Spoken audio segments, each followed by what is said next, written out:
Multifamily has always been the favorite asset class for the majority of private mortgage lenders, but there are a number of challenges in the current environment which are making it difficult for private lenders to fund multifamily deals in 2023. In this video, I'll explain how most private lenders are viewing multifamily deals this year, what the current interest rates are, and the maximum leverage offered by private lending companies, which are also known as hard money lenders or bridge lenders. The majority of private lending firms in the United States focus on residential investment properties with 1 to 4 units, but almost all of them will lend on multifamily properties. Some only consider a small multifamily up to 10 units. Others don't care how many units there are so long as the deal doesn't exceed the maximum loan amount they can lend. There is another sector of private lending that focuses on commercial real estate, and all of those lenders offer short-term loans for multifamily properties. Many of them offer rehab loans for multifamily value-add projects, and I know a few lenders that are 100% focused on these types of deals. Historically, most of the commercial real estate private lenders have offered a higher maximum loan-to-value for multifamily as opposed to other asset classes. I'll give you a common example with private lenders in our network. For the purchase of a stabilized multifamily property, a lender would fund up to 75% of the purchase price, but for all other commercial property types, the maximum would be 65%. For multifamily value-add projects, private lenders would typically fund 80 to 85% of the purchase price plus 100% of the rehab budget, so long as the loan amount is not more than 75% of the completed value.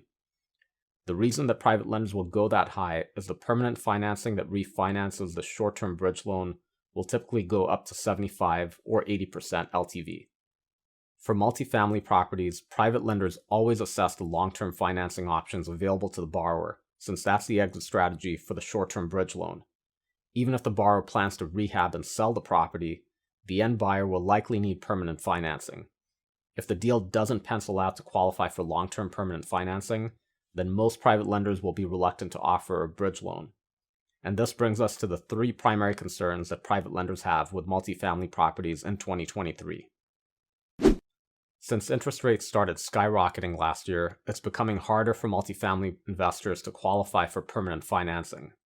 Most lenders require a debt service coverage ratio of 1.2, but the high interest rates are putting some deals into a negative DSCR, which is killing a lot of purchase transactions. And that leads us to the second major concern that lenders have, which is multifamily cap rates are too low and values need to fall in order for purchase deals to make sense. Some lenders are anticipating that values will start to come down this year, which means that lenders will be more conservative with their maximum loan to value. The third concern that many private lenders have is there will be too much multifamily supply this year due to overbuilding in various markets throughout the country. As many of the large apartment construction projects are completed and hit the market, it could cause market rents to drop. This dilemma will only affect certain parts of the country, but it's another challenge that might contribute to the decline in multifamily property values. Many multifamily investors are turning to private lending this year to get deals done and to buy time until interest rates go back down. For a purchase bridge loan, investors may need to put more cash into the deal than they're used to. Most lenders are requiring a 30 to 35% cash down payment. Multifamily investors that have a loan maturing this year are in a really tough spot. If they can afford to pay the high interest rates, a bridge loan may be a solution for up to 2 years, but the maximum LTV will likely be 65 to 70%. And most lenders are not offering cash out when refinancing a maturing loan. To get cash out in this environment, the loan to value will likely have to be under 60%. I don't see many lenders promoting ground-up construction financing for multifamily this year, but many private lenders are still funding multifamily rehab value-add projects. The loan-to-purchase and loan-to-cost hasn't changed much for most lenders.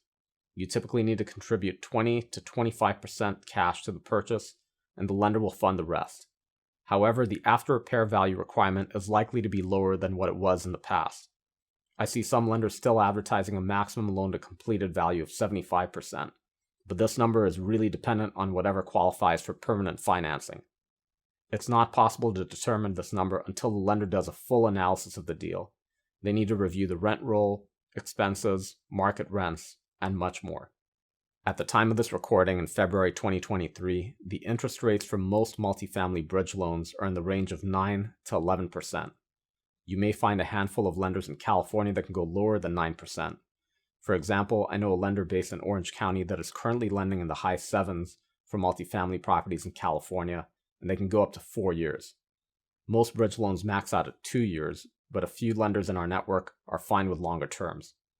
One private lender in our network recently launched a DSCR loan program just for multifamily deals with a term of 3 or 5 years, and the interest rates are currently in the range of 7 to 8% for most deals.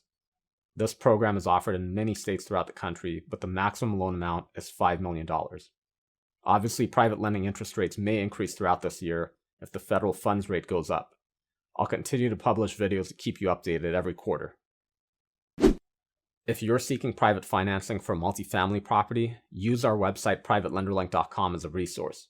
All the private lending companies listed on the site have a very detailed profile that shows their lending guidelines, and you can contact each lender directly. When searching for lenders on our platform, you'll be asked to select a loan type.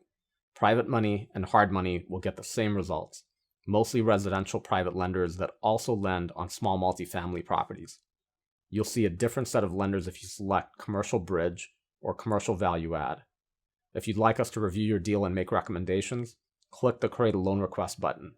Provide some information about the deal for us to review, and we'll invite a few select lenders to look at it.